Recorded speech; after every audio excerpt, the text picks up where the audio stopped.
பட்டியல் வெளியேற்றம் கோரி மாபெரும் பொதுக்கூட்டத்தை நாம் தமிழர் கட்சி எதிர்வரும் ஆகஸ்ட் 2 தேனி மாவட்டத்தில் நடத்த இருக்கிறார்கள். இந்த மாபெரும் பொதுக்கூட்டம் சிறப்பாக நடைபெற எனது வாழ்த்துக்களை இந்த காணொலி மூலமாக தெரிவித்துக் கொள்கிறேன்.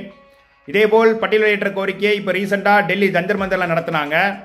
அப்போது அதை நடத்துறதுக்கு முன்னாடி அதை ஒருங்கிணைக்கும் போது கிறிஸ்துவ தேவேந்திர வேளாருக்கும் பட்டியல் வெளியேற்றத்துக்கும் என்ன சம்பந்தம், அவர்கள் ஏன் வர வேண்டும், அவர்கள் ஏன் கேட்க வேண்டும், அவர்கள் எதற்கு டெல்லி வர வேண்டும் என்றெல்லாம் ஒரு குழப்பத்தை உண்டு பண்ணி ஒரு பிரிவினைவாதத்தை உண்டு பண்ணி கொண்டிருந்தார்கள். அதை கண்டித்து நான் பதிவு செய்திருந்தேன்.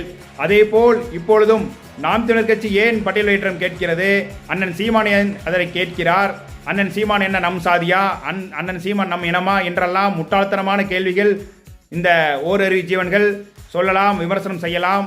அப்படி விமர்சனம் செய்பவர்களுக்கு எஸ் சூர்யா பாணியில் நாம் அவன் கிடக்கிறாண்டா மயிராண்டி என்று அவர்களை நாம் தூக்கி எறிந்து விட்டு நம் இலக்கை அடையும் வேலையை மட்டும் நாம் தொடர்ந்து செய்து கொண்டிருக்க வேண்டும். எஸ்சி பட்டியலேருந்து இப்போ நம்ம பிசி பட்டியலுக்கு போகிறோம் அப்படிங்கிற ஒரு கோரிக்கை நம்ம வச்சுருக்கிறோம். அப்போ பிசி பட்டியலில் போகிறோம் அப்படின்னா நமக்கான உள் ஒதுக்கீடு என்ன? ஏன்னா பிசி பட்டியலையும் உள் ஒதுக்கீடு வாங்கக்கூடிய சமுதாயங்கள் இருக்கிறது. அப்போ நம்மளும் பிசி பட்டியலில் போய் சேர்க்குறோன்னா நமக்கான உள்ளொதுக்கீடு எவ்வளோ, அப்போ உள்ளொதுக்கீடு நமக்கு எவ்வளோங்கிற சதவீதம் வேண்டும் என்றால் சாதிவாரி கணக்கெடுப்பு கண்டிப்பாக நடத்த வேண்டும். சாதிவாரி கணக்கெடுப்பு நடத்தி நம்ம மக்கள் தொகைக்கு ஏற்ப நமக்கான உள் ஒதுக்கீட்டை கண்டிப்பான முறையில் இந்த அரசாங்கம் செய்து கொடுக்க வேண்டும்.